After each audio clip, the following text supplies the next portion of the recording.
So, welcome to our first podcast episode, everybody. Thank you. Um, to start off, we just kind of wanted to give a bit of background on who we both are and what the objectives of this podcast is and what you guys can expect going forward.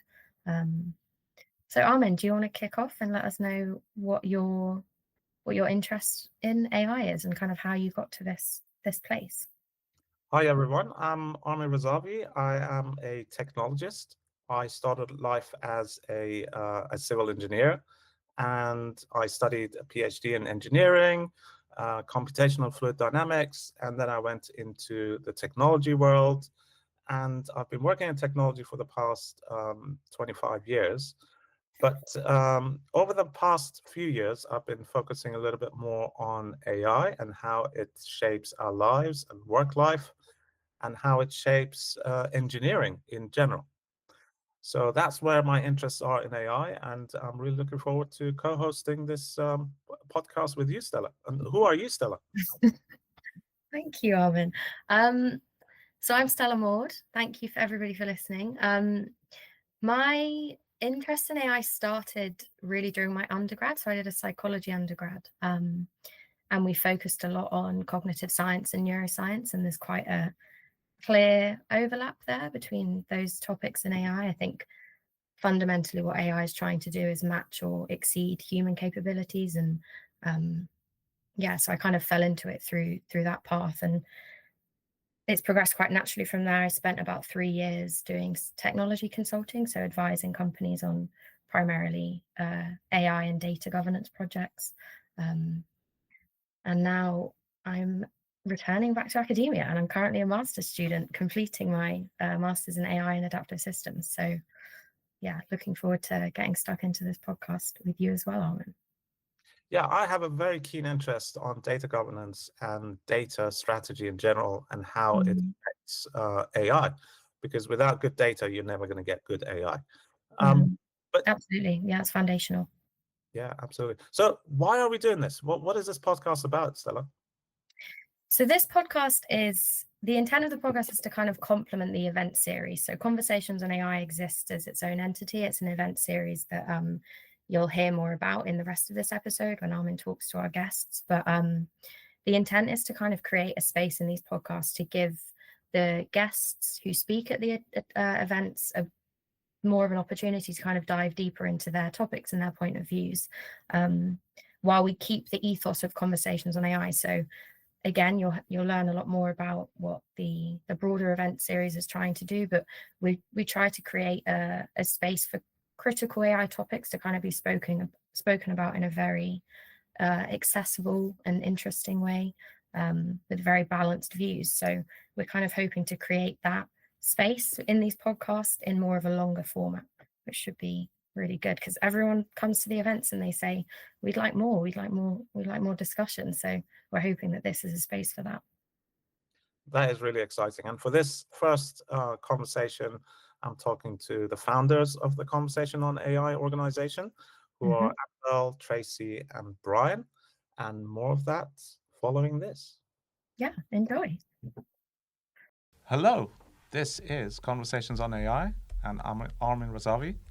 I'm here with Annabelle, Brian, and Tracy, and today we're going to talk about the origins of Conversations on AI, why it's important, how we go about having conversations on AI, and what is up with Conversations on AI.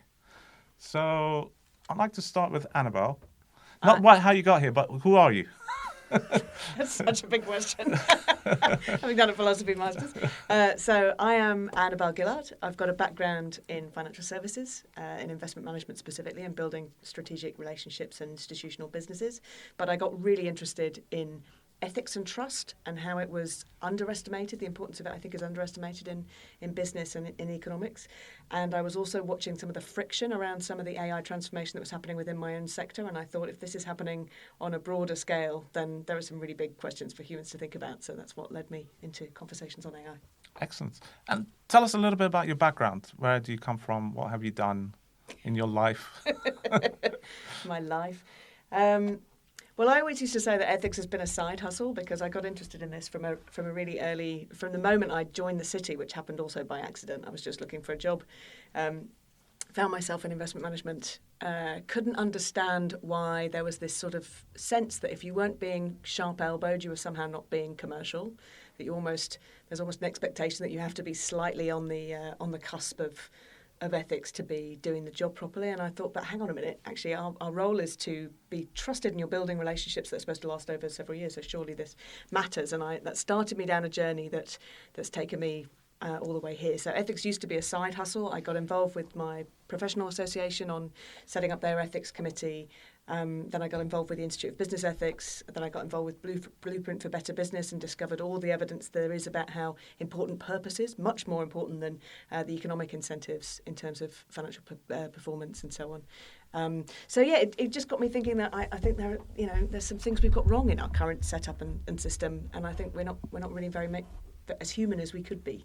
And there's real potential to do things better, I think, at this moment of profound change that is upon us. There's a real opportunity to do things differently. So why do you think we should have conversations on AI? What's going on in the world?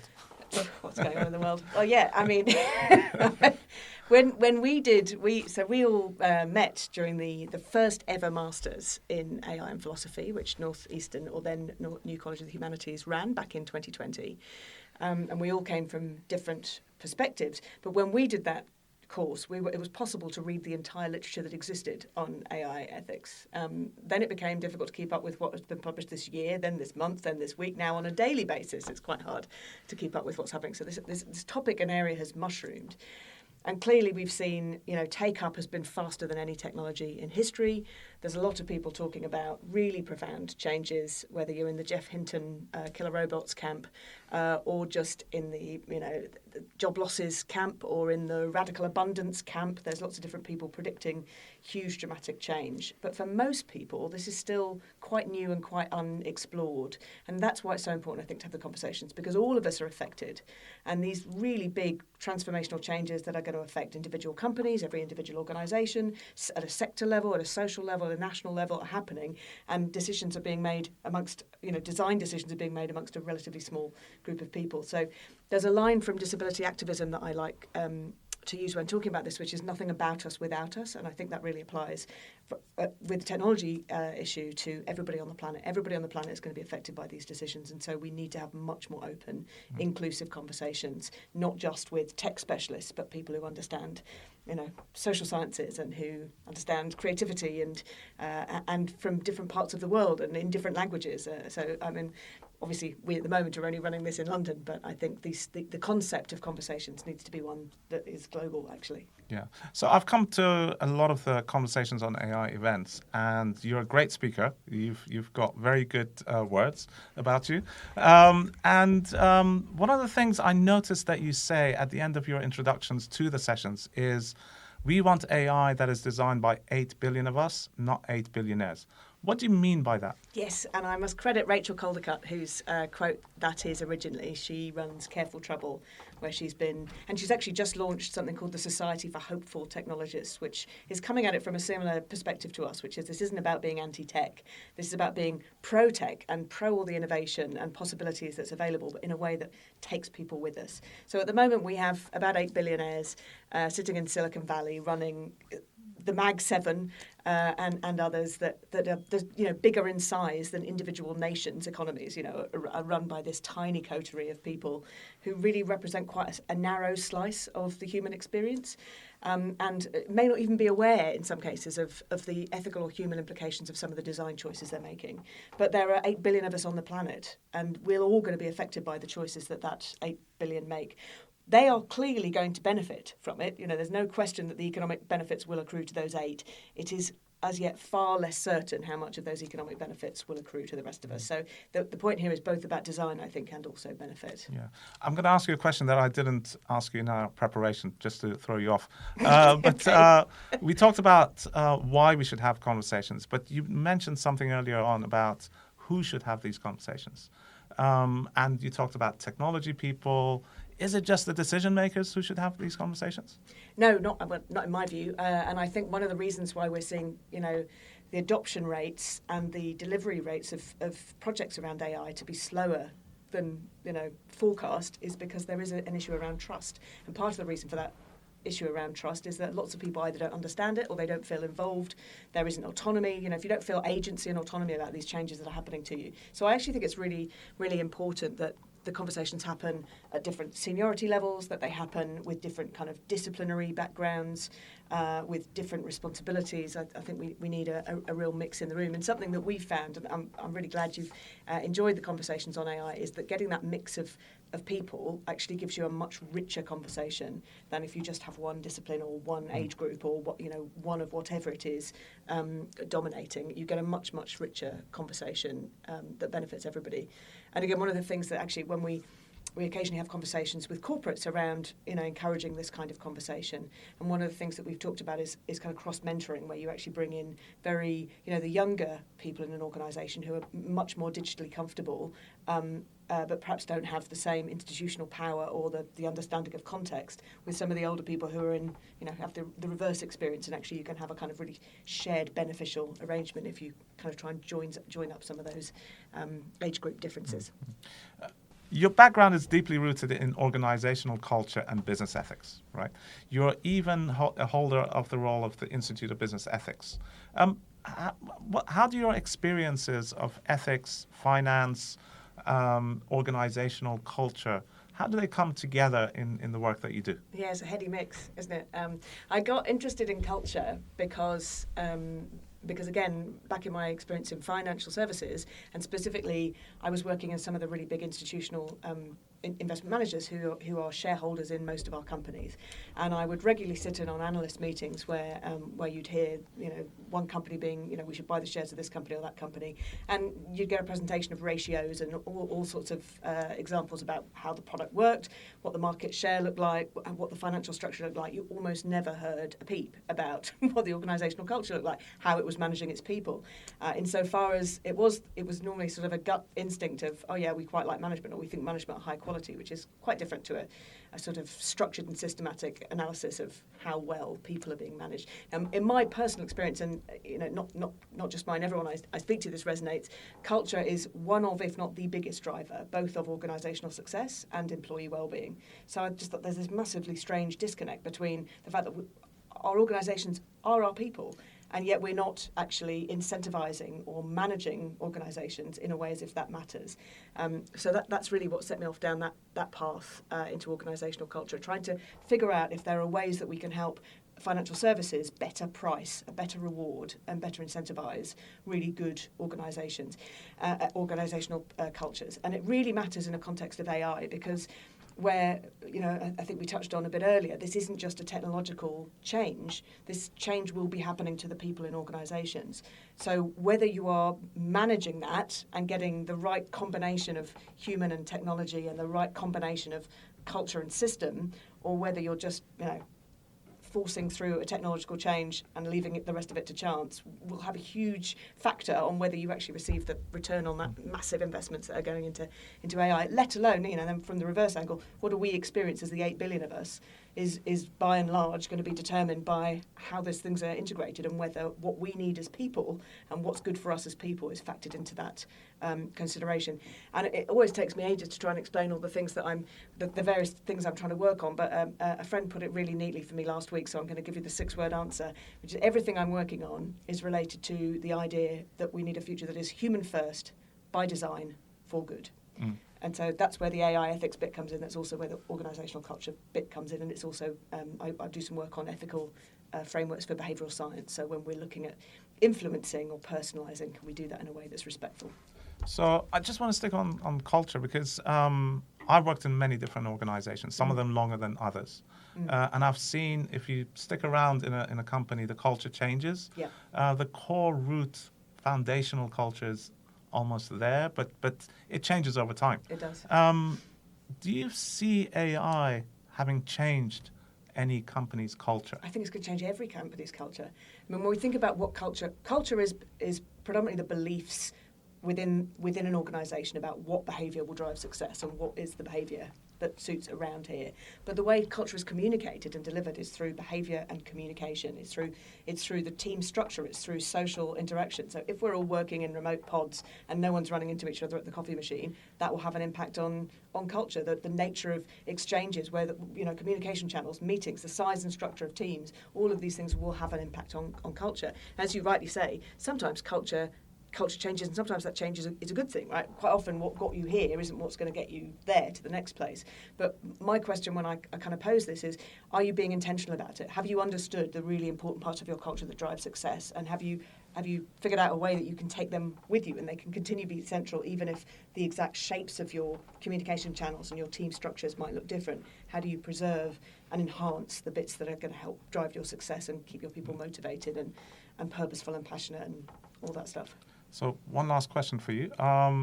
We've all associated with Northeastern University, and 3 of us studied philosophy and AI.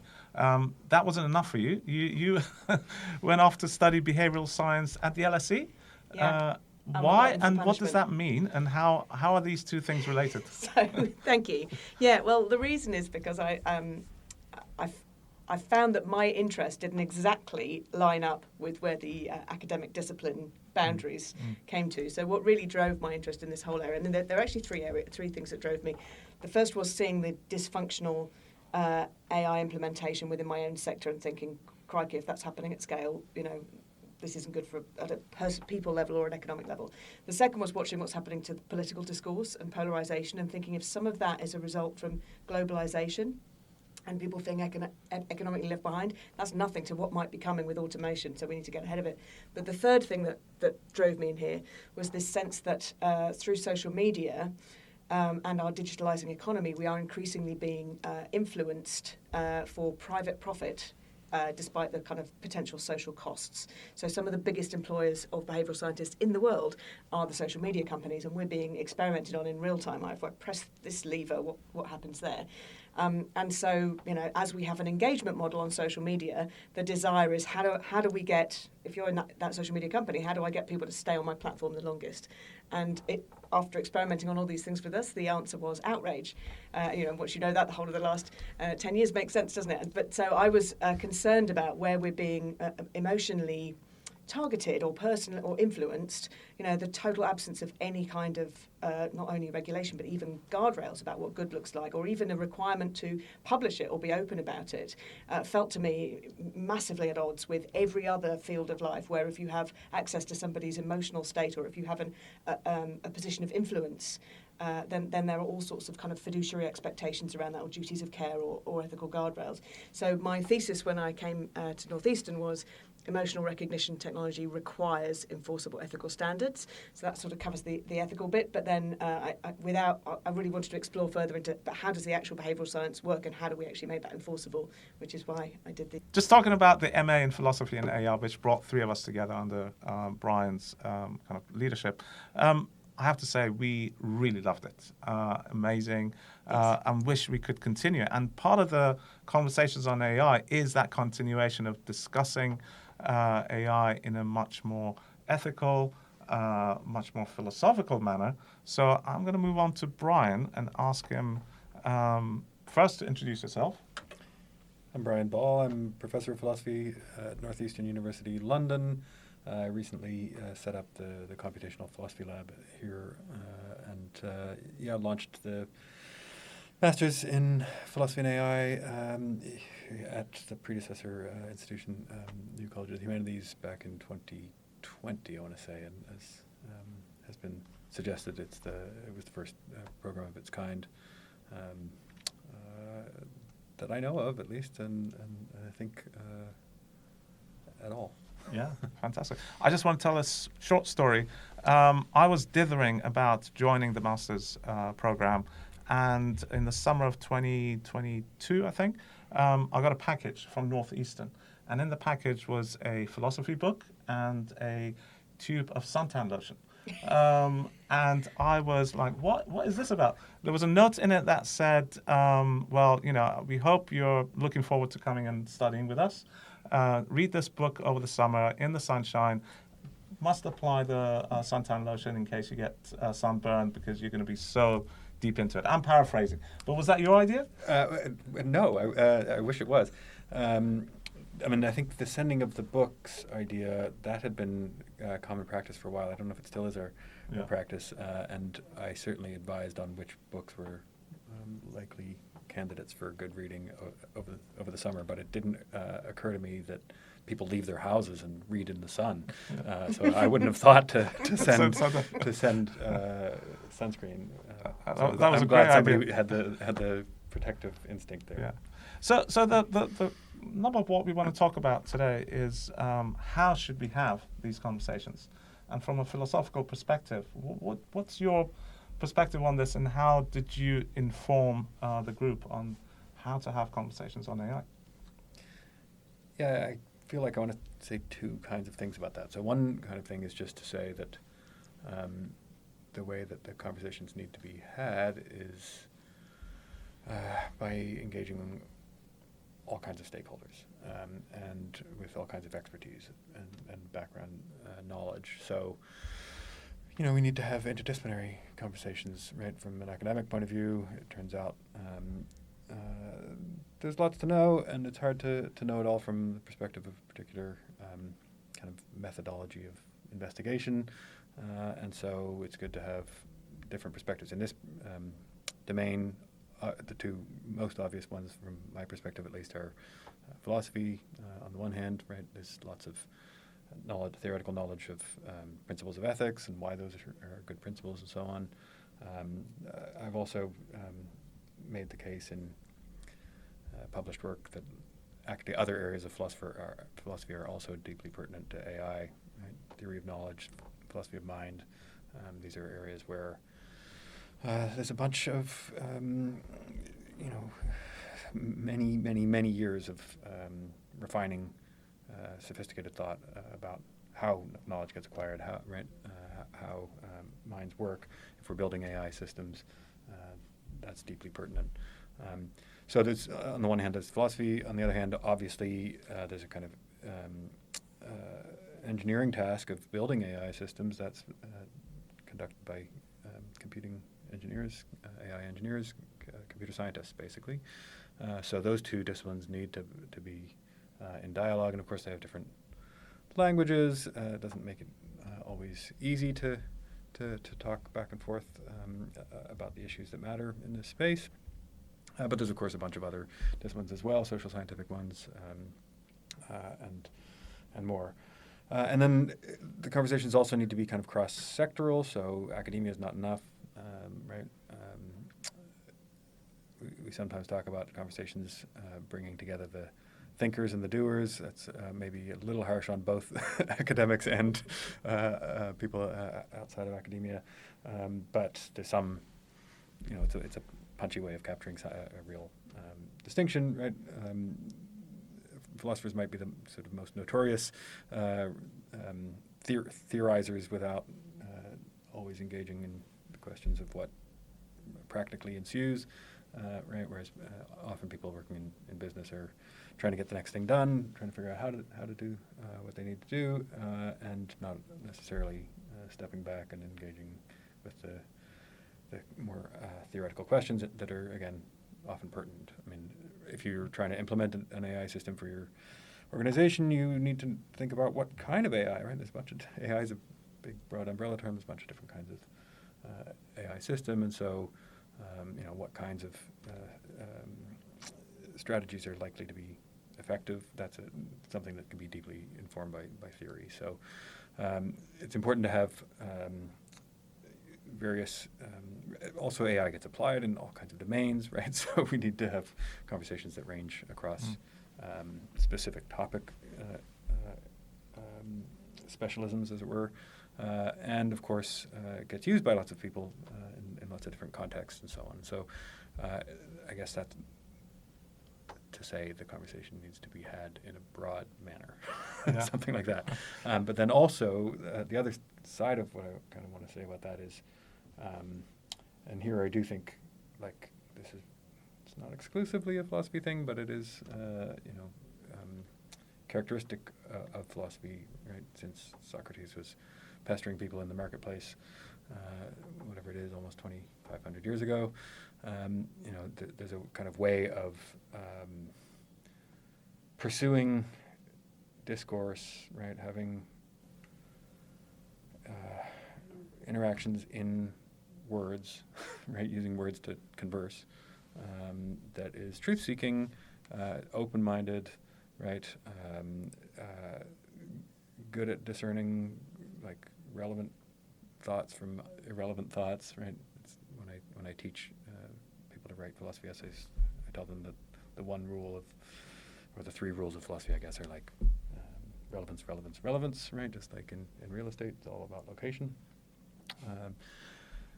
We're good at that, right? Thinking about which considerations are relevant to which other points, and so having conversations that actually make rational or reasonable progress on the issue at hand, right, in a respectful and inclusive way, I think is philosophers are good at that. Mm. I just want to dig a little bit deeper into what you said earlier about ethics and the other disciplines in philosophy. Firstly, what is wrong with AI? Why should we think about it from an ethical point of view? Well, I mean, there's been a sort of this whole series of cases that have come to light in, I guess, the last 15 years or so, since there's been a boom, right? And I mean, in the noughties, we got big data, right, started to be produced. We also got graphic processing units repurposed for processing all that data, and so there was a boom. And I guess in like 2012, right, the ImageNet, AlexNet won this competition for image classification, right, and then deep learning was the new AI method, and suddenly, there was like a lot of commercial interest in AI, and commercial interest that involved, people's data, right? And so, lots of people have documented case after case of algorithmic bias and so on that led to the field of AI ethics basically emerging. My own interest, for what it's worth, really came I was on research leave, I want to say in 2018 or something like that, and the Cambridge Analytica scandal broke. Carol Cadwallader, The Observer, published about that. I started to investigate, right? And this was, there's sort of two aspects of the scandal. One aspect is there's this huge privacy violation, right? Facebook users who didn't consent to have their data used in this study, nonetheless, their friends had consented, and their data got used. That's quite bad. My own kind of deeper concern was about the political manipulation that was all in service of, and so I started thinking about the role of AI in social media in particular, and then wound my way into doing some actual computational work, trying to look at how we might improve that situation. Can we talk a little bit about theory of knowledge, philosophy of knowledge? You talked about that, epistemology and so on. How does AI work with epistemology? Well, there's various ways, right? So one thing is the AI systems themselves, right, typically make inferences, and those inferences can be good or bad inferences. Obviously, that can be a context-sensitive matter, right? One form of inference can be good in a certain context and bad in another context. So, there's been a lot of work on by philosophers and others, right, thinking about what kinds of inferences are good inferences to perform, and a lot of work in AI has been about implementing forms of reasoning. So that's one way, but then another way that theory of knowledge is pertinent is in the kind of maybe in a more social epistemology context. So thinking about how there are various agents in a society. Now some of those agents, if we can call them that, are artificial agents, right? Artificially intelligent agents, and so people share knowledge with one another. They interact now with AI systems to try to acquire knowledge, and there's going to be some distribution of those epistemic goods, I guess, within these social contexts, right? So we can have a kind of division of labor, of epistemic labor, of the labor of knowing things, right? Between people and AI systems. Yeah. And the last discipline that you mentioned, and I'm sure there are others, but the theory of the mind. How does that relate to AI and artificial intelligence and AGI and so? In a very canonical textbook for AI researchers by Russell and Norvig, called AI: A Modern Approach, there's a little table of like how should we think about what AI is, and it's got two dimensions to it. One is, are we looking for human-like characteristics in the AI system, or ideal rationality? And on the other side, are we looking for thinkers or agents, thinkers or doers? And they think, Turing's test for intelligence, right, in a computational system, looks at behavior or action agency rather than thought processes, but the standard is the agent like a human being or not, right? And Russell and Norvig push for the view that actually AI should be about creating ideally rational agents. And they complain about the cognitive modeling of the 1970s AI that tries to do human thought, and they think that's a bit of cognitive psychology, not. I kind of think, the most obvious instances of rational beings that there are people, right? And there's good questions how we solve various tasks, various, cognitive problems. And so it's not a terrible idea to ask, could we model that somehow? So certainly, even if a particular way that human beings do reason is poor, still we might learn things that are relevant for AI engineering by finding out how the humans do it badly. Do you think in our lifetime we're going to see artificial general intelligence? I don't want to make predictions like that. I think, if you'd asked pretty much anybody, including me in 2016, if we were going to have, machines that could produce strings of meaningful speech in response to dialogue, people would have said no. I would have said no. And then there it is. Right? We get the transformer model. BERT, and 5 years later there's ChatGPT. So I don't want to make wildly speculate about how long it's going to take to have the next big breakthrough. Yeah. Lastly, I want to talk about the computational philosophy lab that you're running at Northeastern. What does it do? Yeah, great. So we set that up just in May 2025 this year, and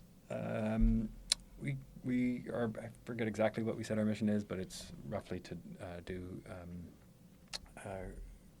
computationally enabled and AI enhanced philosophical work. So or reflection on philosophy of AI, basically, in part using AI and computation. And we do this across 4 areas that we currently highlight, at least. AI ethics, AI and creativity, AI and information literacy, and philosophical simulations, which is just a way of saying computer simulations for philosophy purposes. It's fascinating stuff, and if anyone's listening, you come down to Northeastern and join the master's course, because it is really interesting, thought-provoking, and wonderful for the brain. And just do it. So we move on to Tracy. Tracy, we used to work together, and in our one-to-ones during the COVID era, we used to have a conversation earlier on AI and the MA that you're doing. You sold it to me that I should do this MA. It was my fault. And so the conversation continues. So, Tracy, who are you? So who am I? Thank you. I'm Tracy Woods, and I've got a career. My professional career has always been in IT management and digital transformation within many different industries. So I've cut across many different industries. So it's been really, really interesting. Originally, I was a musician. So I accidentally got into IT. I did a degree, studied classical guitar and piano, and then thought I ended up organising everything, all the events that we did. Sitting in a room practising the classical guitar for 8 hours a day was not going to be something I was going to do for the rest of my life, as much as I love music and I'm still a passionate amateur musician. So I thought I should go and do a course in some kind of management, business management, and go into arts management. So I tell this story privately, and I can't believe I'm saying this on a podcast now. So I then applied to do a Masters of Science in Business Admin, brackets IT. This is many decades ago, and I didn't even know what the IT stood for. And I thought, it can't be important, it's in brackets. So I ended up in IT and went into arts management as an IT manager, and then moved into the private sector. So I've worked in construction, I've worked in the public sector, I've worked in health sciences, and then latterly as a consultant across all different industries. So it's been a very broad career, but I'm definitely on the doing scale of the thinkers versus doers. And so when I did my MA, it was very enlightening to me to go back and do all of that thinking again. But it was something that I was very passionate and really wanted to investigate. Yeah. So we're going to talk about what Conversations on AI is and what does it do. But before we go there, you're known as the pebble thrower. What does that mean? Yes, thank you. So, another short story. So when I had a significant birthday, I decided to persuade about 25, 30 of my amateur musician friends, I used to play percussion in a wind band, to learn a new instrument up to grade 1 within 3 months. And then take the exam and then play some music that had been composed for us all together. So we did this and we raised, I think it was about £3,000-4,000 for Oxfam. And it was a great event, very funny. The actual end performance, all quite good musicians. Everything was dynamic. The dynamics were spot on, the timing was spot on, but the tuning was awful. It was hilarious. But whilst I did it, I kind of had an affiliation with Manchester University, and some of the students there liked the idea, so they did it at the university. And then I encouraged them to work with Oxfam to write a kind of a cheat sheet on how to do it. And so then other universities started doing it. And I love this idea that it was my kind of initial throwing this pebble in this pond of doing my grade 1-a-thon. And then the ripples just continue to go out to the point where I would then, years later, meet students from the university and they're still doing this grade 1-a-thon and had no idea that I was that initial pebble. And I loved that concept. And the Conversations on AI, to me, follows that kind of philosophy as well. I've always been the facilitator, bringing people from different backgrounds. I sit between the tech and the business and the human aspect of any digital transformation. And it's about enabling other people to go and do what they do brilliantly. And then for them to be the pebble in their own pond, and the ripples kind of extend out. And you can kind of sit back and think, I started that ripple, and you don't need to know, or you don't need them to know that you did it. It's just really satisfying seeing where it's going. And you have no idea where it's going to go. And it can be just a small change of thought in somebody's mind that they're in, then, years later, they're in a position to make a different decision because of something that we helped them think about in a different way through these conversations. Yeah, I mean, that's a fascinating story and a fascinating metaphor for what Conversations on AI is. But what do you guys do? I mean, what is Conversations on AI?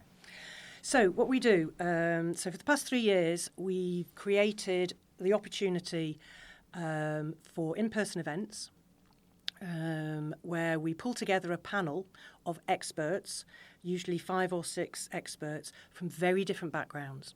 So we'll have somebody from academia, somebody from civil society, somebody from business, policymakers, artists.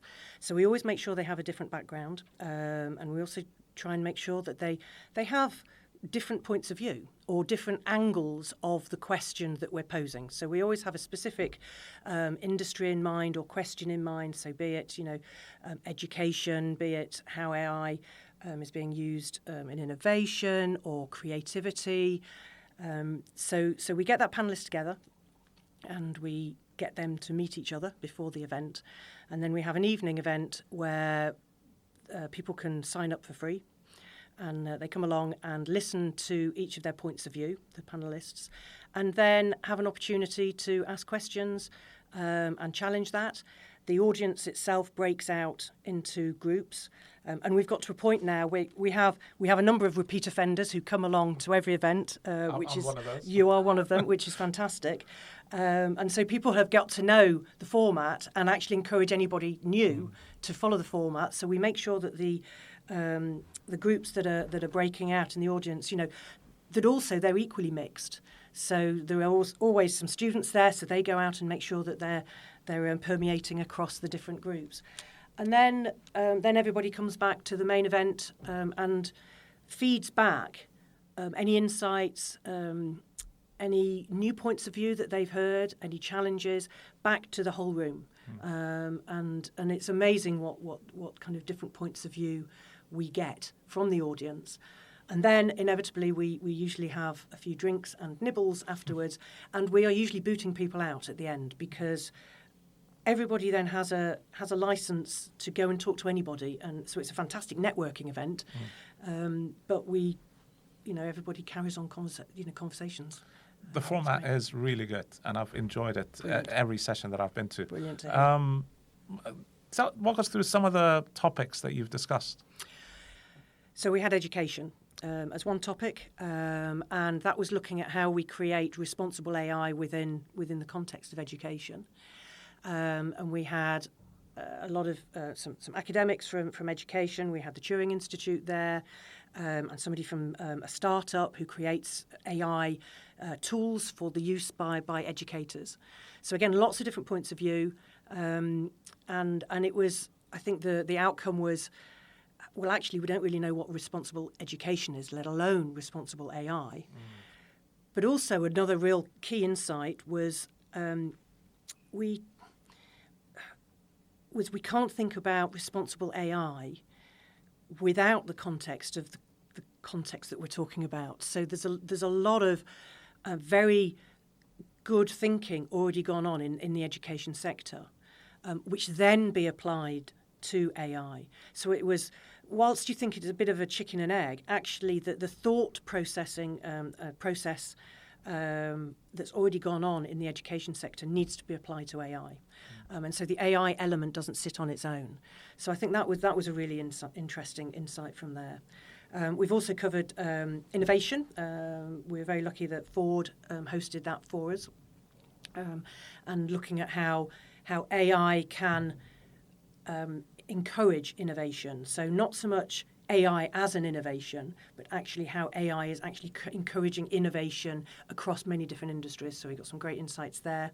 Creativity, again, being as a musician, that was one really close to my heart. Adobe host. They have to be open-minded enough to be part of the conversation. This isn't a blanket marketing opportunity for them, although it is in one sense. But we're very clear that it is a debate. And Adobe was really up for it. They were very open and took part in that debate in a very constructive way. and probably came out of it quite well, actually, because of some of the difficult philosophical decisions they took early on in their product decisions about how their products are trained. But yeah, we had artists in there really challenging the conversation. As a musician, what do you think about AI-generated music? Oh, blimey! Is that too controversial? That is controversial. I think I have great belief in humanity and in the artistic abilities of human beings. I think we're going through a period where suddenly there's a new tool set that gives a lot of very amateur people like myself maybe an access to tools that can lift us up a level, definitely. But I think it's very interesting to see how artists who are absolutely at the pinnacle of their kind of artistic abilities or humanities artistic abilities to take these tools and then take them somewhere else. I think that's really exciting. I think the economics and the impact and the change to the industry is a different question and an economic, political, policy question that needs to be thought about, and about how you protect the industry through that change. I think ultimately it's very exciting for where they're going to take it. If you give an amazing musician a drum and ask them to create music, they will create amazing music. You know, I'm an adequate pianist and guitarist. You give me a drum and I'm useless, you know. So there's that kind of difference, and so it's really exciting where it's going to go. One last question for you. I know that you've worked in data management and governance. I know this is a big question, but we'll try to make it into a small question. What's the role of data and good data and management in creating good, ethical, responsible AI? Gosh, you didn't warn me about that one, did you? I mean, data is everything because it's built on data. I've always said that the data nerds are going to inherit the world, and now it appears that we are, which is exciting. The transparency and understanding what data you have, and it's always contextual. It's understanding the criticality of what it's going to be used. So if I'm using an AI to generate a picture of my cat, I really don't care whether the data is good, whether it ends up creating a picture of a cat with 5 legs or whatever. It's not gonna harm anything. Whereas if I'm applying for benefits or insurance, or there's a medical diagnosis, then I want to make sure that the data that has been used to train the model is doing its job, is ethically created or ethically collected and ethically stored, and then doing the job that is needed if it's a critical decision that's going to be made. So data is fundamental to all of it and how it's managed. And sadly, as we both know, for some bizarre reason, people don't find data management interesting. I just don't understand it myself. I find it interesting, but I know we are two of a kind, and it's difficult to get people interested in data management and the importance of data management, but it's absolutely essential that it is done, and we give people the space and the funding, and senior people understand how important it is, because that ultimately will enable them to achieve whatever business objective, for whatever purpose, and again, that's another whole conversation, but for them to actually achieve what they want to achieve. There's so many dimensions to this: data ownership, data proprietary, copyright laws. You know, absolutely. We need another podcast. We need another podcast for on this. Data, absolutely. Okay.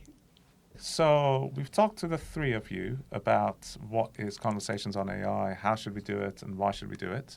Now I'd like to bring you all three together, because what is common between us is how we all, the three of us went to the university to study MA in philosophy and AI, and Brian was the leader of that course.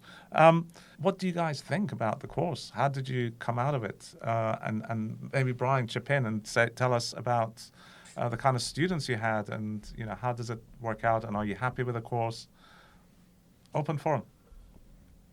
So I think one observation, and having caught up with the course since we did it, is that because we did it in COVID, it actually enabled quite a diverse set of people to do it. So some people were furloughed, and so we were, to put it nicely, quite a mature set of people, and also some youngsters as well.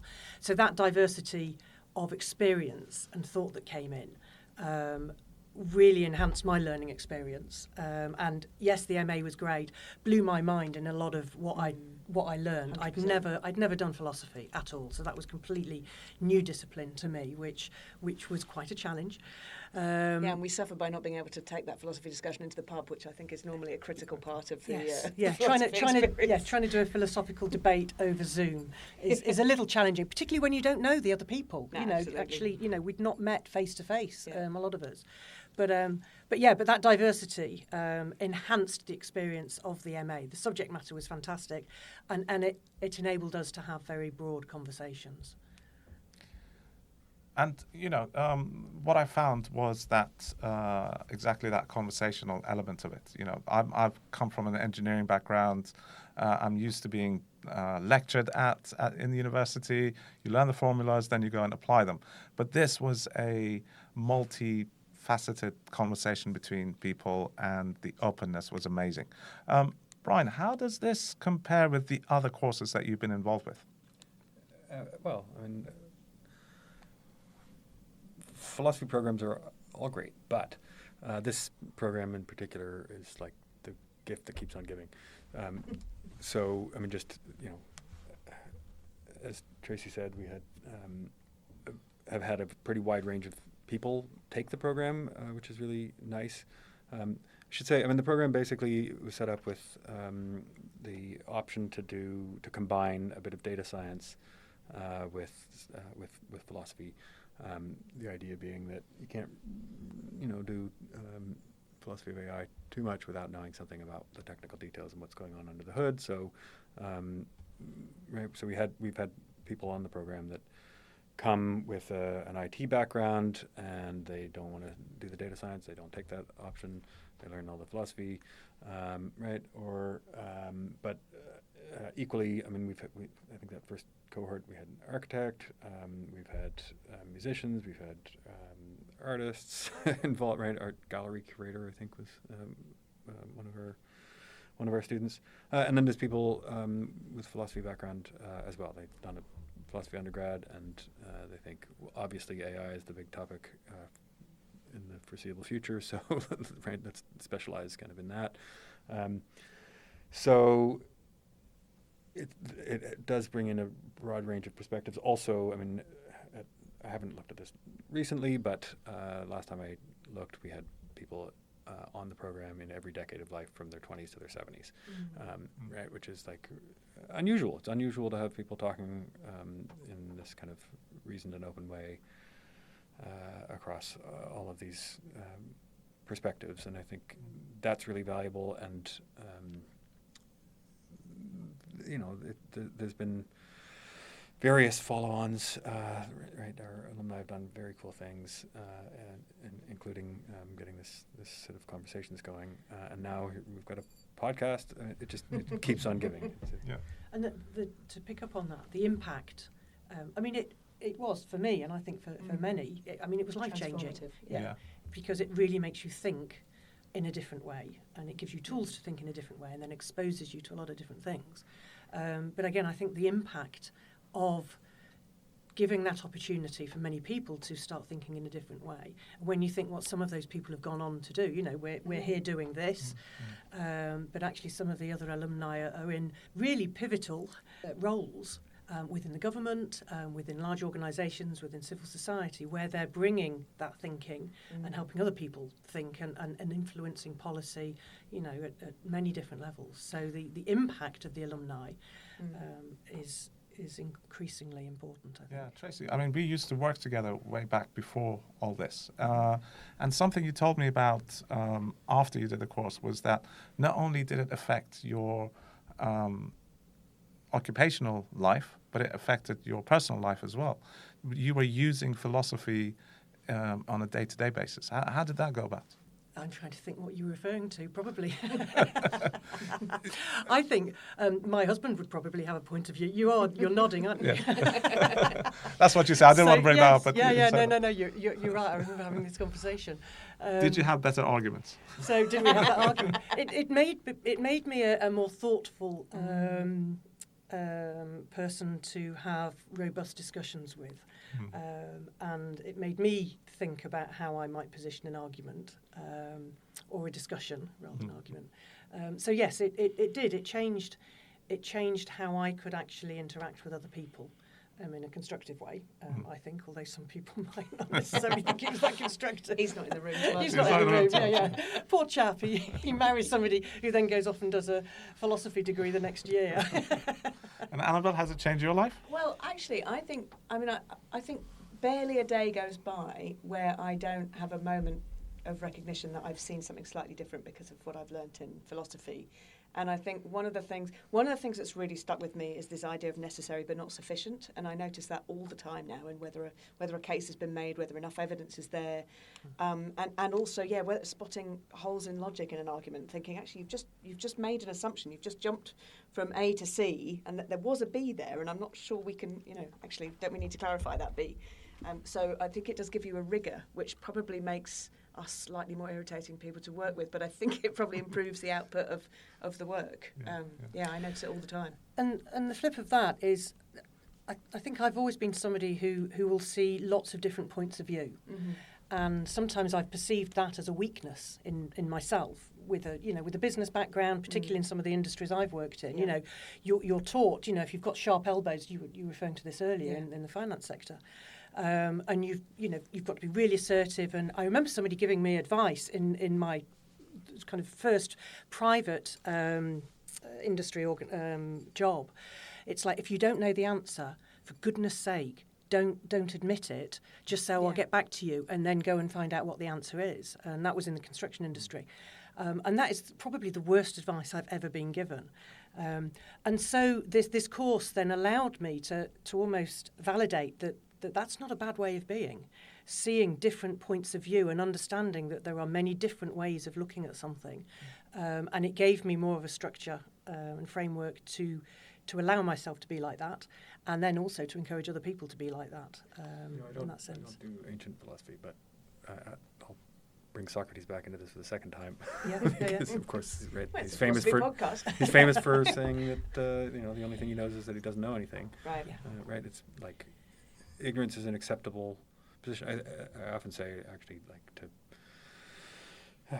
parents and school kids about what the benefit of philosophy is, and it's like navigating uncertainty. Actually, philosophy teaches you to be comfortable with not knowing things, because you know how hard it is to know things, right? You know what a win it is when you succeed in knowing something, and you also can deal with the fact that sometimes the evidence is inconclusive, and actually that happens quite a lot. Well, and I think that's more and more important in a world of AI. So again, one of the things I tend to talk about when I'm talking with corporates is we've come from an environment where knowing has been the crucial thing to getting to a position of seniority. We're expected to know everything. To a place now where, through ChatGPT and access to large language models, we can, and even search engines, knowledge is infinitely and freely available. So the question becomes less, what do you know, and more, what question do you ask? And actually leaning into curiosity instead of knowledge, being able to say, I don't know, having the humility to recognise what you don't know and to keep asking and ask again. But are we sure? Could we ask a different question to actually reveal more knowledge? I think is going to be the future skill that's going to lead to success. Thank you for bringing it back to AI.